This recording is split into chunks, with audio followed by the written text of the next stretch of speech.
अब हम लोग शक्ति संसाधन या कह लीजिए उसको दूसरी शब्द में ऊर्जा संसाधन, ठीक ना।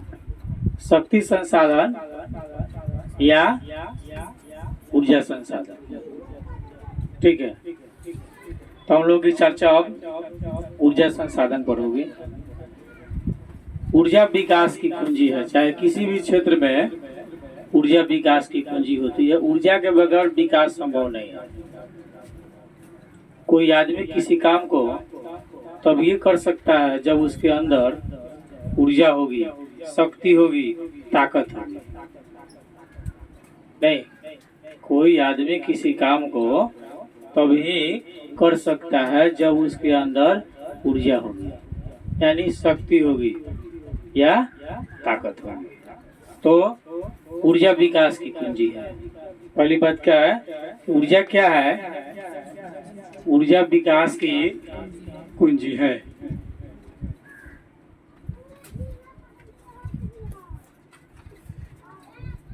ऊर्जा विकास की कुंजी है।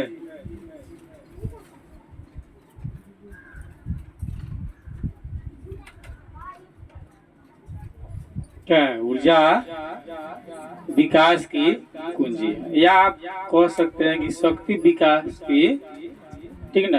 यानी कि शक्ति जो है विकास की कुंजी है, या कह लीजिए ऊर्जा विकास की कुंजी है। दोनों बात एक ही होती है।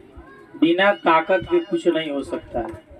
हिंदी में हम लोग चर्चा किए थे एक कहावत में, जोर जोरू जमीन जोड़ के नहीं तो किसी और के। जिसके पास ताकत नहीं होगा उसके पास ये सभी चीज होगी। इसलिए कहा कि जोर जोरू जमीन जोड़ के नहीं तो किसी और के। आप ताकतवर नहीं है तो दौलत के पीछे मत पड़िए, कोई छीन करके ले जाएगा। तो ऊर्जा विकास की कुंजी है। मानव सदियों से अपने विभिन्न क्रियाकलाप के लिए जो है ऊर्जा का उपयोग करता आ रहा है। पूर्व काल से ही मानव अपने अलग अलग कार्य को करने के लिए ऊर्जा का उपयोग करता हुआ आ रहा है। भले ही वह जैव रूप में करता हो चाहे अजैव रूप में करता हो, जैव रूप से या अजैव रूप से पूर्ति करता हो। मानव ने प्रारंभिक चरण में अपने शारीरिक शक्ति का प्रयोग किया। शुरू में मानव किसी कार्य को करने के लिए क्या किया? सबसे पहली स्टेप में मानव जो है शारीरिक शक्ति का उपयोग किया, ठीक ना। प्रथम बार मानव ने क्या किया? किसी कार्य को करने के लिए प्रथम बार मानव ने अपने शारीरिक शक्ति का उपयोग किया। शक्ति कहिए तब, या इसको आप ऊर्जा कहें। प्रथम बार मानव ने अपने शारीरिक शक्ति का उपयोग किया। किसी भी कार्य को करने के लिए वो अपने शारीरिक शक्ति का उपयोग किया। प्रारंभ में वह शारीरिक शक्ति का उपयोग किया करता था, ठीक है। तो ऊर्जा विकास की कुंजी है। और मानव सदियों से अपने विभिन्न क्रियाकलाप के लिए जो है जैव या अजैव के रूप में इसका उपयोग करता रहा। मानव प्रारंभिक चरण में जो है अपने शारीरिक शक्ति का प्रयोग किया। उसके बाद धीरे धीरे उसको कुछ ज्ञान हुआ। तो इसके बाद जो है मानव ने, यानी कि द्वितीय, चाहे कह लीजिए दूसरी बार मानव ने पशुओं से अपना काम लिया। दूसरी बार क्या किया? पशुओं से अपना काम लेना कुछ शुरू करते हैं। जब इसको धीरे धीरे इस बात की कुछ ज्ञान हो गया तो पशु से अपने काम लेना शुरू कर दिया। पशु से क्या कर सकता है, जैसे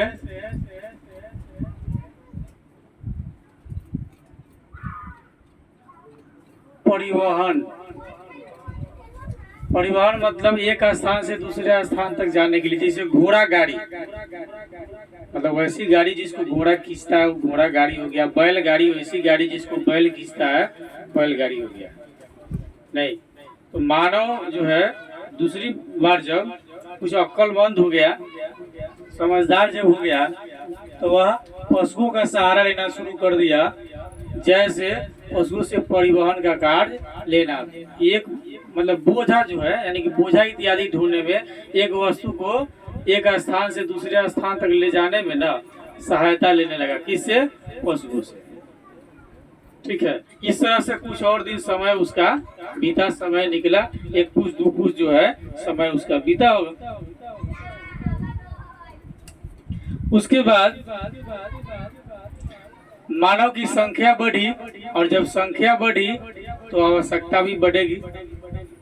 नहीं, दिन प्रतिदिन हम लोग देख रहे हैं जिस हिसाब से जनसंख्या बढ़ रहा है उतना ही हिसाब से, मतलब जितना तेजी से जनसंख्या भाग रहा है उतना ही तेजी से लोग की आवश्यकता भी हो रही है। जैसे बताए थे, हम लोग चर्चा किए थे कि पहले लोग जो है अपने समाज के ले लीजिए, अपने समाज के लोग पहले जो है सीतामढ़ी पैदल चला जाता था। आज सीतामढ़ी जाने के लिए स्कॉर्पियो बोलेरो कार की जरूरत पड़ती है। तो उस समय क्षेत्रफल अधिक थी, वायु प्रदूषण नहीं था, जल प्रदूषण नहीं था, किसी तरह की समस्या नहीं थी नहीं थी, तो लोग आसानी से चला जाता था। आज जल प्रदूषण की समस्या है, वायु प्रदूषण की समस्या है, ध्वनि प्रदूषण, मतलब विभिन्न प्रकार के समस्या है। उसके बाद कहीं आने जाने के लिए क्या चाहिए? वाहन चाहिए। जबकि हमको पता है कि वाहन से वायु प्रदूषण और ध्वनि प्रदूषण फैलता है, फिर भी हम कहीं आने जाने के लिए किस चीज़ का उपयोग करते हैं? वाहन का उपयोग करते हैं। उस जमाने में प्रदूषण की कोई समस्या थी? अगर सीतामढ़ी जाना तो पैदले चले गए, प्रदूषण हो गया, न जल प्रदूषण, न वायु प्रदूषण, न मृदा प्रदूषण, मतलब किसी तरह की प्रदूषण होने की खतरा ही नहीं है। अब जो है जितनी संख्या बढ़ी है उसके हिसाब से समस्या भी बढ़ गया है। और इसी तरह जनसंख्या अगर बारूद की तरह बढ़ता रहा, जिस तरह बारूद फटता है उस तरह से जनसंख्या बढ़ती है, अगर इसी तरह से बढ़ता रहा तो एक दिन समय ऐसा आएगा कि एक लोग दूसरे को मार करके समाप्त कर देगा, ये दुनिया खत्म हो जाएगी। ज़्यादा टेंशन हो जाएगा ना। और एक कट्ठा के लिए कोई झगड़ा नहीं करता, 5 साल के बाद लोग एक दूर में 2 गुना झगड़ा करेगा, आधा दूर हमारा है। क्योंकि दिन प्रतिदिन जमीन का क्षेत्रफल घट रहा है, यानी दुनिया सिमट रही है। दुनिया क्या हो रही है? सिमटती जा रही है, धीरे धीरे धीरे धीरे सिमट रहा है, तो समस्या भी बढ़ जाएगा। तो मानव सर्वप्रथम अपने शारीरिक शक्ति का उपयोग किया, उसके बाद जब उसे कुछ ज्ञान प्राप्त हुआ तो पशुओं से अपना काम लेने लगा, बोझा इत्यादि ढोने के लिए, एक स्थान से दूसरे स्थान तक आने जाने के लिए। पहले शादी विवाह में ना बैलगाड़ी जाता था, उसी पर मतलब सेकेंड बार में, फर्स्ट बार में तो आदमी लोग ही लेकर के आता था। एक बांस का बना होता है जिसको डोली बोला जाता है, और 2 कहार आगे से 2 कहार पीछे से, 4 कहार उठा करके ले जाता था। इधर से दूल्हा को उधर से दुल्हन को भी लेकर के आएगा। नहीं, दुल्हन वाला डोली में इधर से लड़का का बाप जाता था, और उधर से लड़का के बाप लाठी लेके अकेले आ रहा है, बात खत्म हो गई। और उस जमाना बदला, समय परिवर्तन हुआ, लोग की आवश्यकता भी बढ़ गई। और निरंतर एक चीज देखने को मिलता है कि समय परिवर्तन के साथ साथ लोगों की जिस तरह से आवश्यकता बढ़ी है, तो आवश्यकता का लोग जो पूर्ति कर रहा है उसमें कहीं ना कहीं प्रकृति का जो है नुकसान कर रहा है, कहीं ना कहीं प्रकृति का नुकसान कर रहा है। विभिन्न क्षेत्र में नुकसान ही नुकसान है। कहीं जाना है तो वायु प्रदूषण, ध्वनि प्रदूषण करिए रहा है, फसल में विभिन्न प्रकार के रासायनिक खाद का उपयोग करिए रहा है, नहीं, अनावश्यक वायु प्रदूषण बढ़ाइए रहा है। विभिन्न प्रकार के, एगो शादी में 5 दिन साउंड बजेगा कम से कम, तो वायु प्रदूषण भी करेगा। तो जिस तरह से लोगों की संख्या जो बढ़ रही है उसमें लोग की आवश्यकता भी बढ़ रही है और साथ साथ लोग कहीं ना कहीं प्रकृति के विरुद्ध में कार्य कर रहे हैं।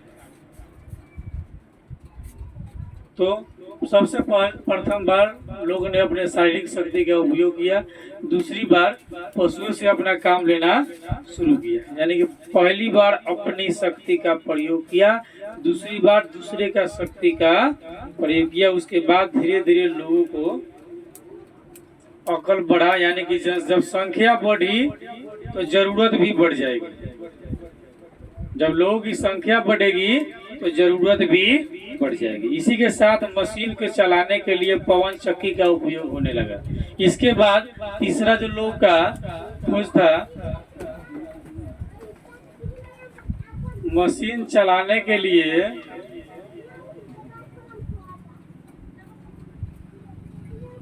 पवन चक्की का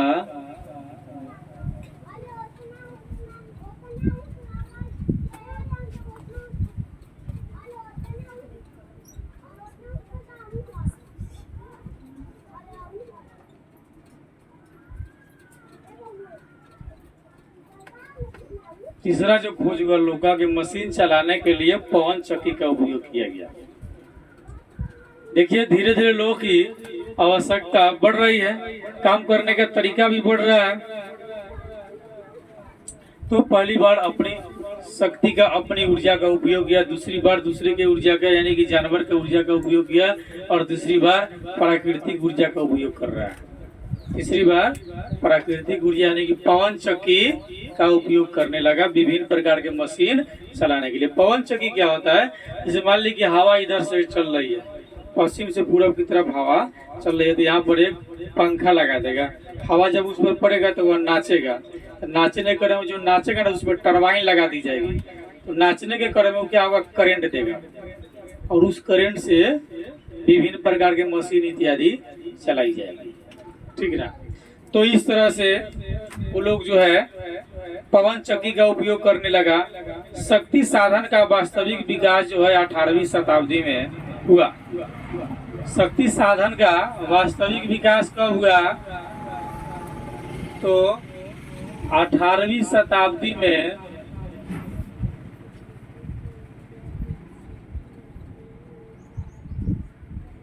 18वीं शताब्दी में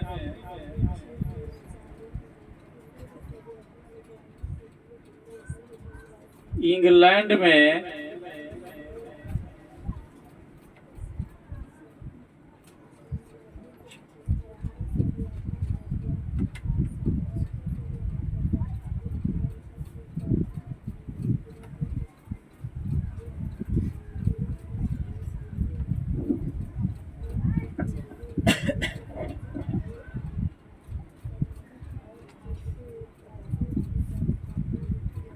अठारहवीं शताब्दी में इंग्लैंड में शक्ति साधन का उपयोग हुआ।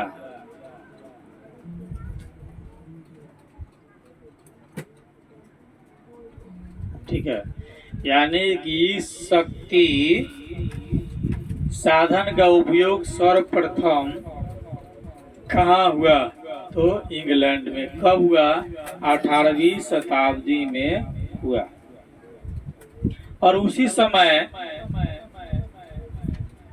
यानी कि 18वीं शताब्दी में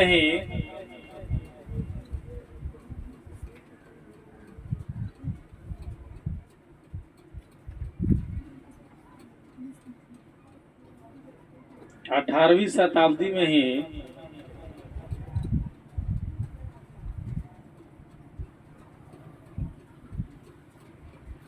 औद्योगिक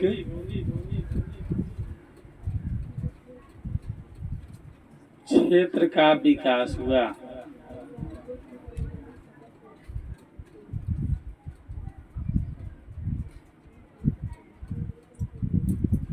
यानी कि शक्ति संसाधन का उपयोग और औद्योगिक क्षेत्र का विकास दोनों समान टाइम में हुआ। कोयले का उपयोग कर वाष्प शक्ति का विकास किया गया। ठीक है, उसके बाद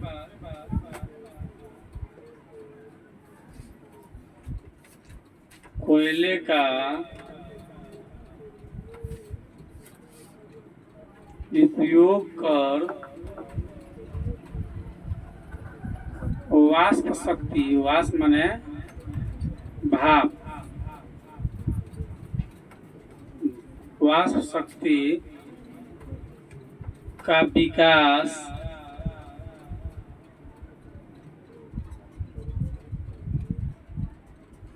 इंग्लैंड में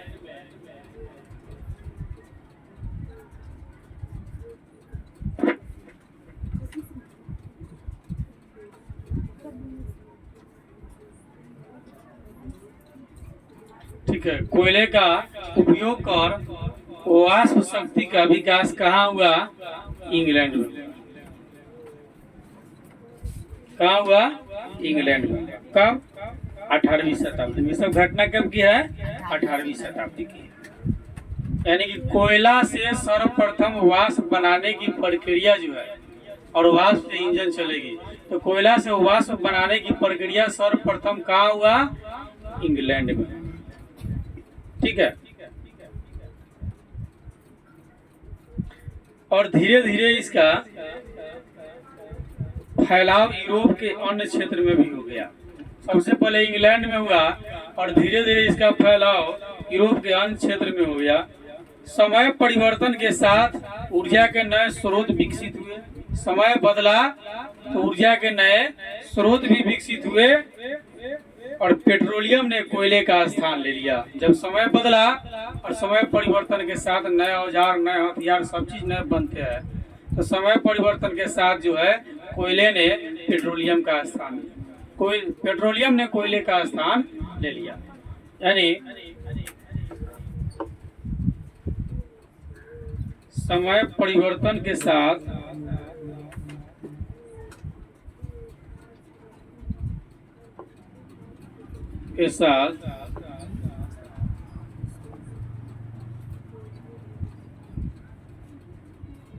पेट्रोलियम ने कोयले का स्थान ले लिया। ठीक है, यानी कहने का मतलब है समय जब बदला, ठीक ना, तो पेट्रोलियम जो है कोयला का स्थान, यानी कि जो काम कोयले से होता था वह काम अब पेट्रोलियम से होने लगे। कहने का मतलब उसका स्थान ले लिया, तो जो काम पहले कोयले से होता था अब वह काम पेट्रोलियम से होने लगा। समय बदला और कोयले का स्थान, कोयले का जो कार्य था वो पेट्रोलियम से होने लगा। ठीक है, उसके बाद और कालांतर में परमाणु शक्ति का विकास भी किया गया तत्क्षण, और आज शक्ति अथवा ऊर्जा के स्रोत ही विकास और औद्योगिक के आधार है। वर्तमान युग में जो है शक्ति और ऊर्जा ये दोनों औद्योगिक के आधार है। शक्ति नहीं रहेगा और ऊर्जा अगर नहीं है तो उद्योग नहीं चलेगा। यानी शक्ति अथवा ऊर्जा कह लीजिए, अगर ये नहीं है तो कोई उद्योग नहीं चलेगा। यही कारण है कि कोयला, पेट्रोलियम, प्राकृतिक गैस, जल विद्युत एवं आणविक ऊर्जा स्रोत को हम वाणिज्यिक ऊर्जा स्रोत कहते हैं। यानी अपनी भाषा में हम कहते हैं व्यापारी खरीद बिक्री करने वाली ऊर्जा के स्रोत।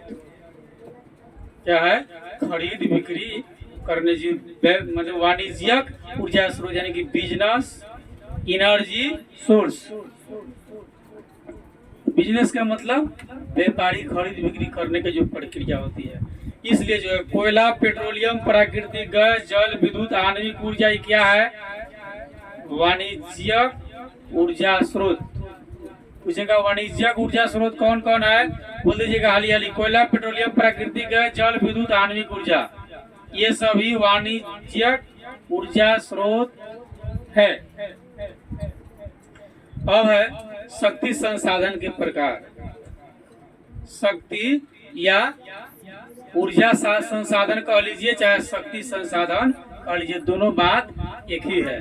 तो शक्ति संसाधन के प्रकार चाहे ऊर्जा संसाधन के प्रकार।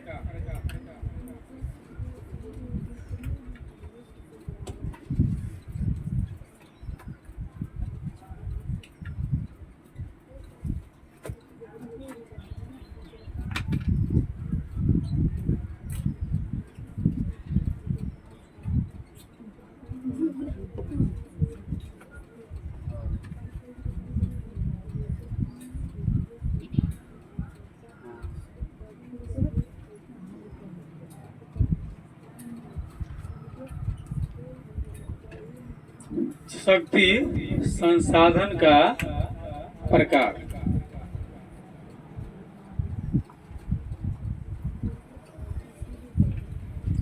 ठीक है, तो शक्ति संसाधन के वर्गीकरण अलग अलग आधार पर किए जा सकते हैं, या शक्ति संसाधन का वर्गीकरण अलग अलग आधार पर किया गया है। ठीक है,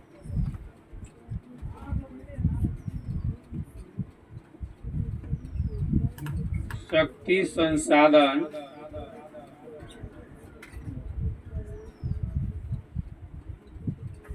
का वर्गीकरण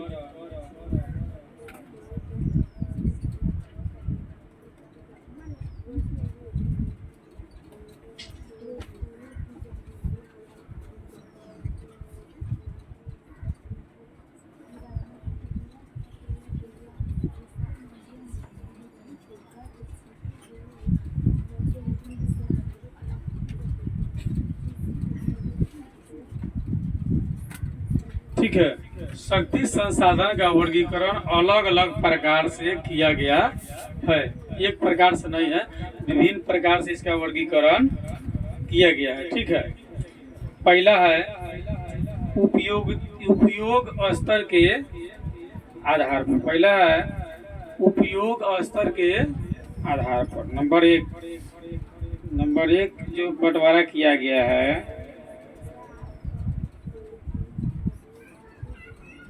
उपयोग स्तर के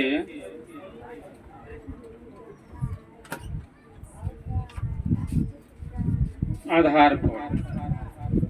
ठीक है, पहला है उपयोग स्तर के आधार पर। आपसे कोई पूछता है कि बताइए उपयोग स्तर के आधार पर शक्ति संसाधन कितने प्रकार के होते हैं, या उपयोग स्तर के आधार पर ऊर्जा संसाधन कितने प्रकार के होते हैं, तो बताएंगे आप दो। क्या बताएंगे? दो। एक सतत शक्ति,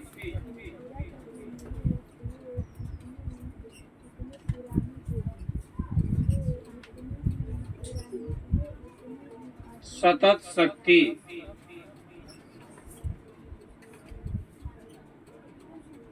चाहे ऊर्जा कह लीजिए, सतत शक्ति या ऊर्जा। दूसरा समापनीय शक्ति। दूसरा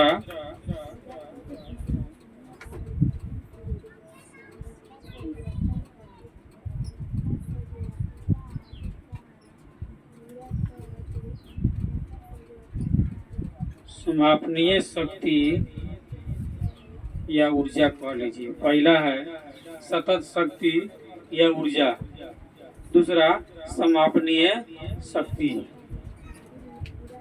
दूसरा है आपका समापनीय शक्ति।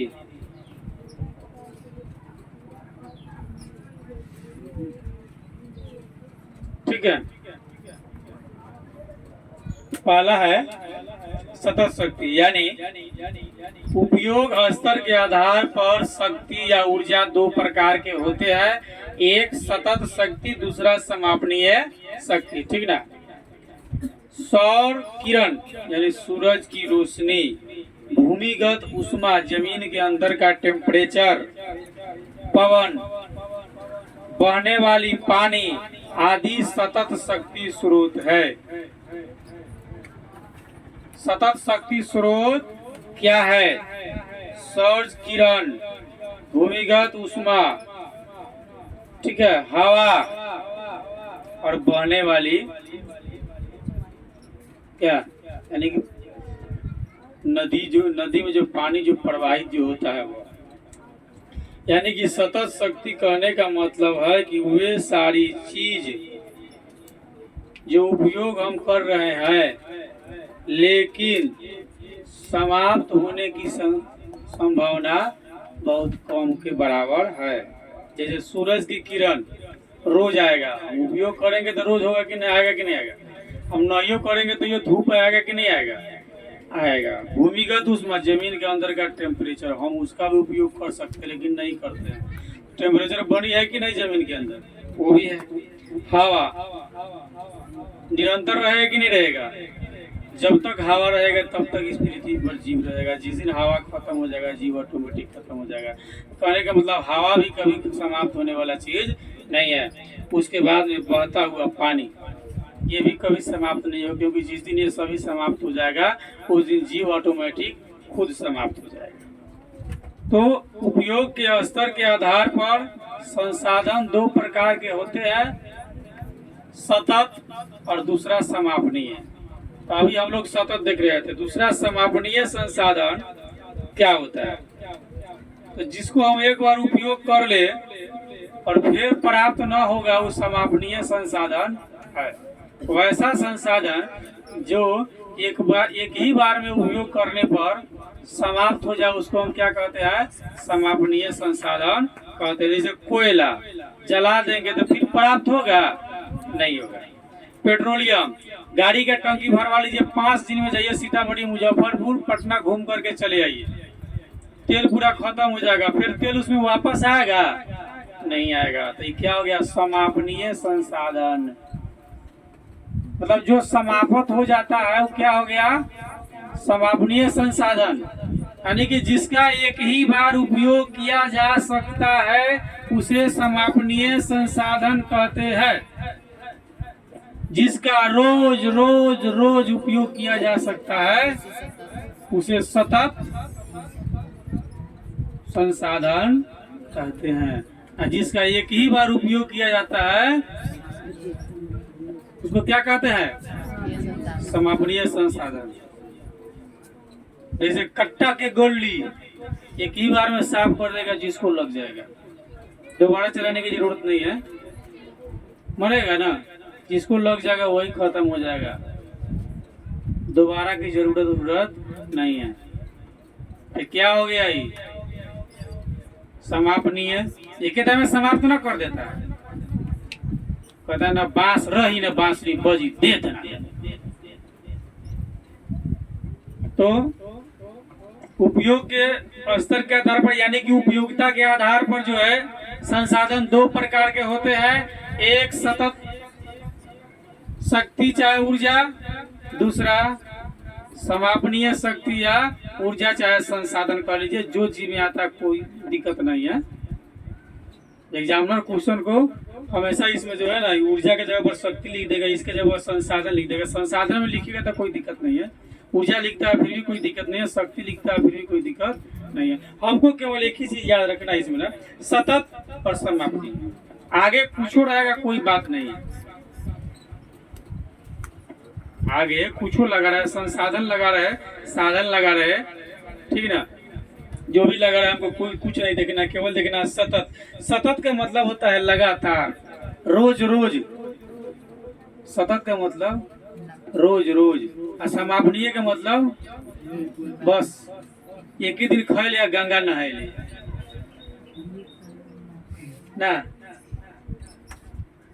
तो सतत का मतलब जिसका रोज, जैसे सूरज की रोशनी हम रोज रोज उपयोग करते हैं, इसका डिफिनेशन जब हम लिखेंगे तो लिखेंगे वैसी संसाधन जिसका पुनः उपयोग किया जा सकता है। यानी कि एक बार उपयोग करने के बाद में फिर से उपयोग किया जा सकता है, जो प्रकृति में मौजूद है और उसका उपयोग हम प्रतिदिन कर सकते हैं।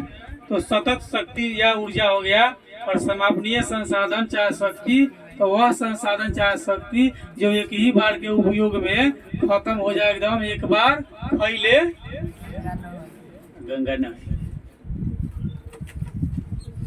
ये दोनों हो गया, इसका डिफिनेशन आप अपने से कंफर्म कर लीजिएगा। उसके बाद है उपयोगिता के आधार पर, यह है उपयोग स्तर के आधार पर। दूसरा आ गया आपका उपयोगिता के आधार पर। तो उपयोगिता के आधार पर ऊर्जा को दो भागों में बांटा गया है। नहीं, उपयोगिता के आधार पर ऊर्जा को दो भागों में बांटा गया है। नहीं, पहला प्राथमिक ऊर्जा,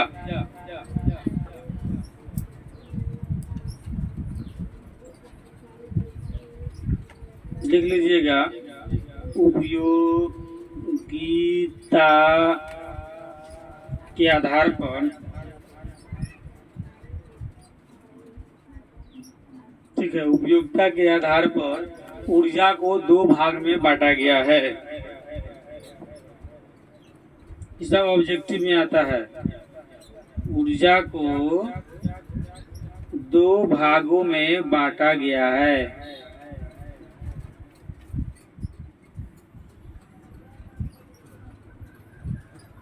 ठीक है, उपयोग के स्तर पर दो प्रकार के होते हैं।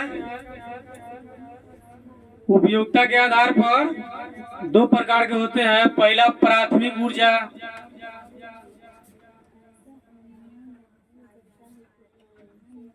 पहला प्राथमिक ऊर्जा और दूसरा गौण ऊर्जा।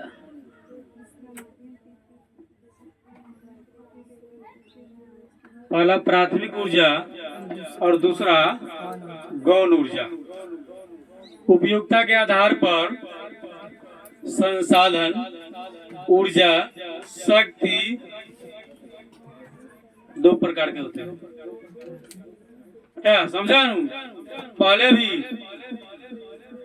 एक बार में बच गए तो दोबारा भी यही काम होगा। नहीं, दोनों ले जाएगा, एकदम चक्षु बना देना है। चक्षु माने अंधा, नयन रहित बना दिया जाएगा आपको। तो उपयोग स्तर के आधार पर दो प्रकार के सतत शक्ति, समापनीय शक्ति। उपयोगिता के आधार पर दो प्रकार के प्राथमिक और दूसरा गौण। आप अंडरस्टैंड कर लेंगे, इसको भी बोर्ड पर नहीं लिखेंगे। तो प्राथमिक ऊर्जा क्या है, गौण ऊर्जा क्या है? देखिए, प्राथमिक ऊर्जा कोयला, पेट्रोलियम, प्राकृतिक गैस, रेडियोधर्मी खनिज प्राथमिक ऊर्जा है। जबकि गौण ऊर्जा जैसे विद्युत, क्योंकि वह प्राथमिक ऊर्जा से प्राप्त किया जाता है। इसमें दो चीज देख लीजिए आप, कोयला, पेट्रोलियम, प्राकृतिक गैस, रेडियोधर्मी जो ही क्या है, प्राथमिक ऊर्जा है। और वे ऊर्जा जो प्राथमिक ऊर्जा से प्राप्त किए जाते हैं उसे हम गौण ऊर्जा कहते हैं। यदि प्राथमिक ऊर्जा न हो तो गौण ऊर्जा की प्राप्ति नहीं होगी। जैसे कोयला जलाकर बिजली की उत्पादन की जाती है, तो यहाँ पर बिजली का उत्पादन गौण उत्पादन हो गया। नदी जहाँ बहती है वहाँ टरबाइन लगा करके और बिजली उत्पादन की जाती है। नदी का जल प्राथमिक हो गया, नदी का जल वहाँ प्राथमिक ऊर्जा हो गया, और उसे टरबाइन लगा करके बिजली जो उत्पादन की जाती है वह गौण ऊर्जा हो गया। कोयला, पेट्रोलियम व अन्य चीजें प्राथमिक ऊर्जा के अंतर्गत आती है, जो पूर्व काल से प्रकृति में मौजूद है। चाहे कोई भी घटना घटी हो, किसी भी घटना के फलस्वरूप है, लेकिन है तो मौजूद। जैसे हम लोग देखे, कोयला, पेट्रोलियम, प्राकृतिक गैस, रेडियोधर्मी इत्यादि क्या है, प्राथमिक ऊर्जा है। जो ऊर्जा प्रकृति में पूर्व काल से मौजूद है वह प्राकृतिक ऊर्जा है। और गौण ऊर्जा वे ऊर्जा जो प्राकृतिक ऊर्जा से प्राप्त किए जाते हैं, यानी कि प्रथम ऊर्जा को जलाकर, गलाकर या विभिन्न प्रकार के निक्षेपण करके जो प्राप्त किया जाता है उसे हम गौण ऊर्जा कहते हैं।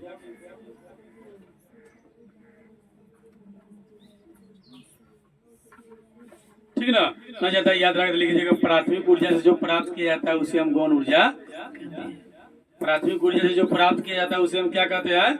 गौण ऊर्जा कहते हैं। अगला है, स्रोत की स्थिति के आधार पर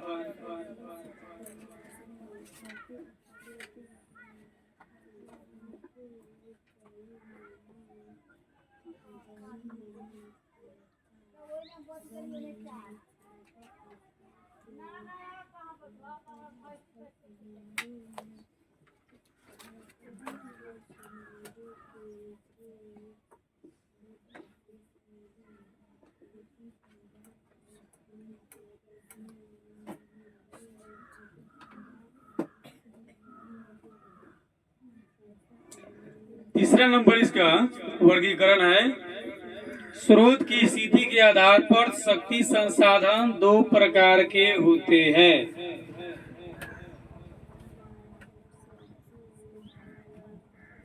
ठीक है, स्रोत के आधार पर शक्ति संसाधन दो प्रकार के होते हैं। पहला क्षयशील शक्ति संसाधन और दूसरा अक्षयशील शक्ति संसाधन। पहला क्षयशील शक्ति संसाधन, स्रोत की स्थिति के आधार पर ऊर्जा या शक्ति संसाधन दो प्रकार के होते हैं।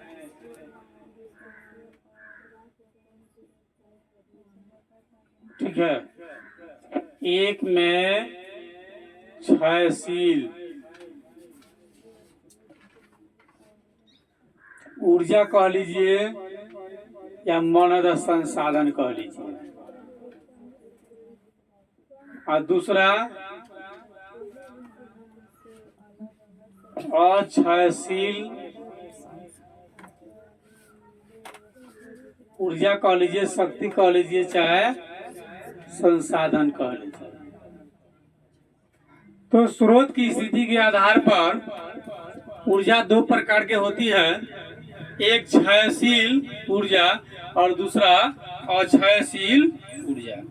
तो क्षयशील ऊर्जा उसे कहते हैं जिसे एक बार उपयोग करने के बाद में वह पूर्ण रूप से समाप्त हो जाता है, और अक्षयशील ऊर्जा उसे कहते हैं जो उपयोग करने के बाद में समाप्त नहीं होता है।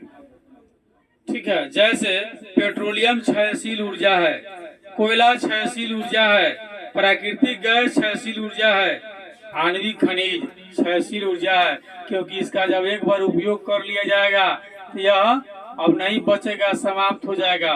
और अक्षयशील ऊर्जा, अक्षयशील ऊर्जा बहता हुआ पानी, हवा, समुद्र की लहरें, सूरज की रोशनी यानी सौर शक्ति, ये अक्षयशील शक्ति के संसाधन है, अक्षयशील ऊर्जा के संसाधन है। अक्षयशील संसाधन ये सभी है। कौन कौन? बहता हुआ पानी, हवा, समुद्र की लहरें, सौर ऊर्जा क्या है? अक्षयशील शक्ति संसाधन, यानी कि जिसका एक बार उपयोग करने के बाद में फिर से उपयोग किया जा सकता है, यानी कि अगले दिन भी उपयोग किया जा सकता है, वह क्या है? अक्षयशील। क्षय का मतलब जो खत्म हो जाता है, अक्षय का मतलब जो खत्म नहीं होता है। अगला है संरचनात्मक गुण के आधार पर।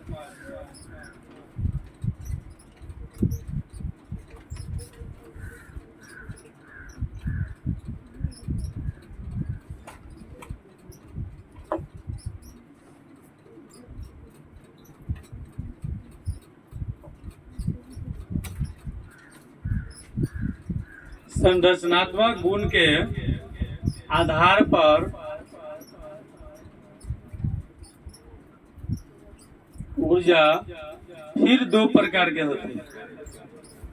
कितने प्रकार के? दो प्रकार के होते हैं। एक जैविक ऊर्जा, दूसरा अजैविक ऊर्जा। ठीक है ना। संरचनात्मक गुण के आधार पर ऊर्जा दो प्रकार के होते हैं। ऊर्जा दो प्रकार के होते हैं। ठीक है। पहला जैविक ऊर्जा, दूसरा अजैविक ऊर्जा।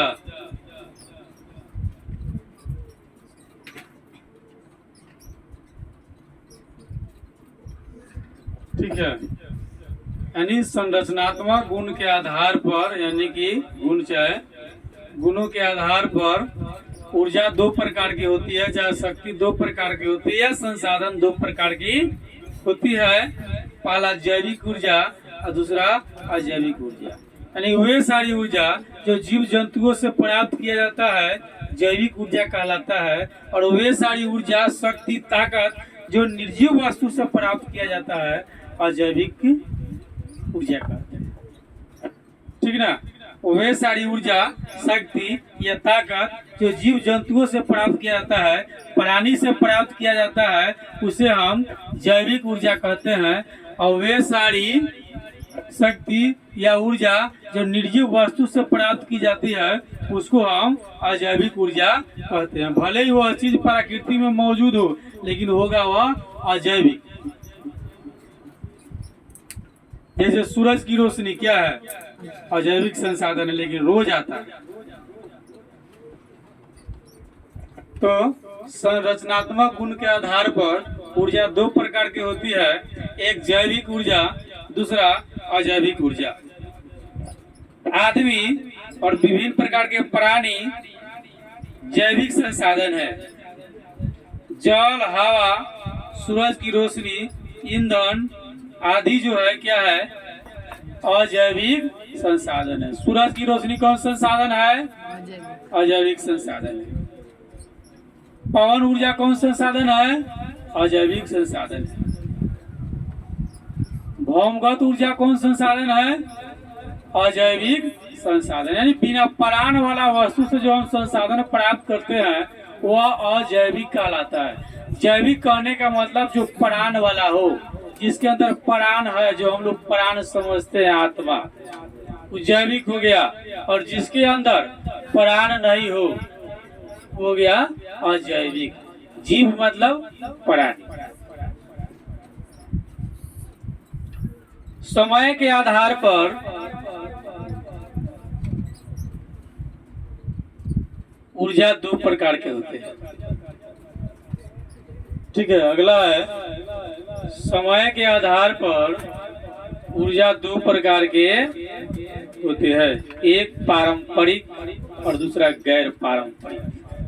पारंपरिक ऊर्जा के स्रोत और दूसरा गैर पारंपरिक ऊर्जा के स्रोत। ठीक है।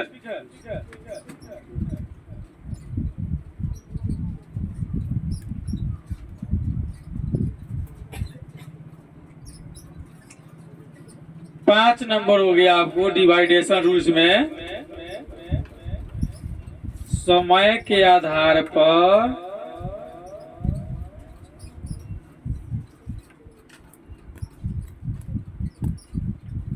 ऊर्जा दो प्रकार की होती है।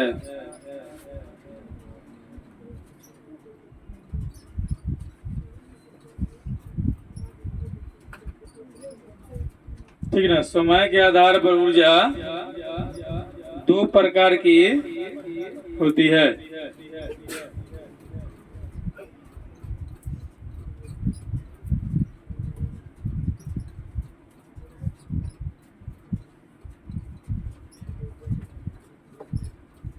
एक में पारंपरिक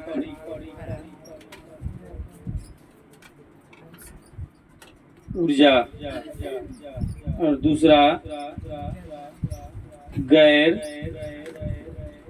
पारंपरिक। समय के आधार पर ऊर्जा दो प्रकार की होती है, पारंपरिक ऊर्जा के स्रोत और दूसरा गैर पारंपरिक ऊर्जा के स्रोत। कोयला, पेट्रोलियम, प्राकृतिक गैस पारंपरिक ऊर्जा के स्रोत है।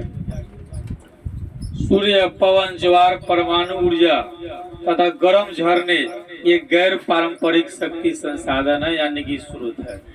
यानी पारंपरिक कहने का मतलब है जिस संसाधन का उपयोग जो है पुराने समय से हमारे पूर्वज लोग करते आ रहे हैं, पारंपरिक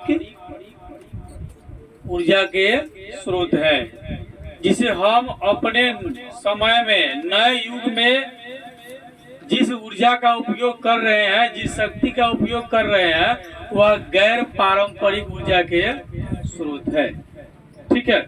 आधुनिक काल में शक्ति मुख्य स्रोतों में कोयला, पेट्रोलियम, प्राकृतिक गैस, प्रवाहित जल एवं आणविक खनिज के अध्ययन के साथ सौर शक्ति, पवन शक्ति, ज्वारीय शक्ति, तापीय शक्ति तथा जैव शक्ति का भी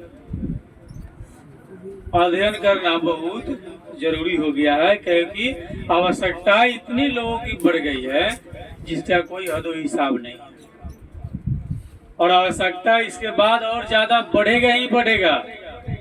अभी लोगों के पास कोई परेशानी नहीं है, परेशानी तो 20 साल, 30 साल, 40 साल, 50 साल, 100 साल के बाद जो होने वाला है, जरा उसके बारे में सोचिए कि किस परिस्थिति में लोग अपना जीवन यापन जी पाएगा।